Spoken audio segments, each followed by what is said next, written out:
السلام علیکم۔ بخت نصر بادشاہ کا عبرت انگیز واقعہ۔ کہا جاتا ہے بخت نصر بادشاہ ابتدا میں نہایت نیک بخت اور صالح تھا۔ حضرت زکریا اور یحییٰ کی نہایت اطاعت کرتا تھا۔ اتفاقاً اس نے ایک عورت سے نکاح کیا جس کے ہمراہ ایک لڑکی نہایت حسینہ اور جمیلہ پہلے شوہر سے تھی۔ جب وہ لڑکی جوان ہوئی تو بادشاہ اس کی بہار حسن دیکھ کر فریفتہ اور دیوانہ ہو گیا۔ اس کی ماں کو پیغام دیا، وہ نہایت خوش ہوئی مگر دل میں اندیشہ کیا کہ بادشاہ پیغمبروں کا فرما بردار ہے اور نکاح اللہ کے پیغمبر کی شریعت کے خلاف ہے، وہ کیوں اس کام کی اجازت دیں گے؟ اس لیے بادشاہ سے کہا کہ تم اس کا مہر ادا نہ کر سکو گے۔ اس نے دریافت کیا کہ کتنا مہر ہے؟ جو کچھ کہو میں دوں گا۔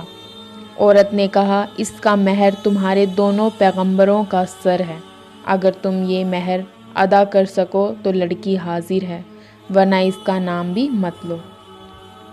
بادشاہ نے کہا کہ یہ پیغمبر ہمارے دشمن نہیں بلکہ ہمارے خیر خواہ اور دعا گو ہیں، ان کو بے جرم گناہ قتل کرنا ظالم عظیم ہے۔ اس کے سوا کچھ مانگو، جو مہر کہو مجھے منظور ہے۔ اس نے کہا اس کے سوا کوئی مہر نہیں ہے۔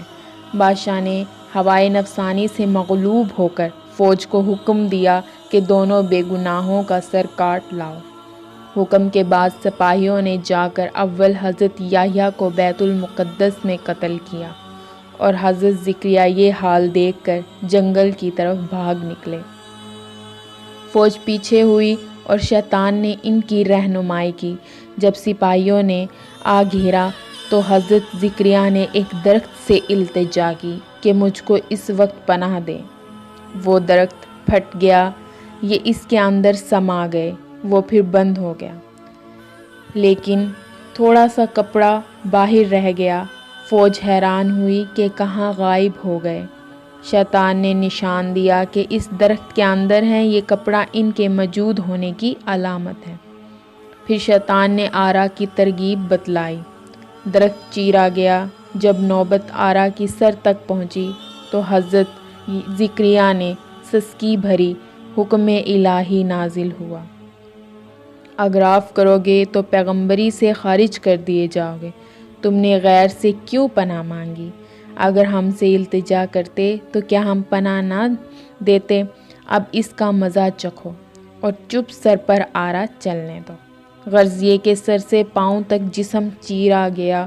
حضرت زکریا نے دم نہ مارا۔ جب دونوں پیغمبر اس بے دردی سے قتل ہوئے تو غضب الہی نازل ہوا۔ دن تاریخ ہو گیا، ایک بادشاہ فوج خونخوار لے کر چڑھا اور اس شہر کے باشندوں کو گرفتار کر لیا۔ حضرت یحییٰ کا خون بند نہ ہوتا تھا۔ جب قبر میں رکھتے تھے تو قبر خون سے لبریز ہو جاتی تھی۔ بادشاہ کے لشکر نے قسم کھائی کہ جب تک خون بند نہ ہوگا میں قتل سے باز نہ رہوں گا۔ ہزارہا آدمی قتل کر دیے گئے لیکن خون بند نہ ہوا۔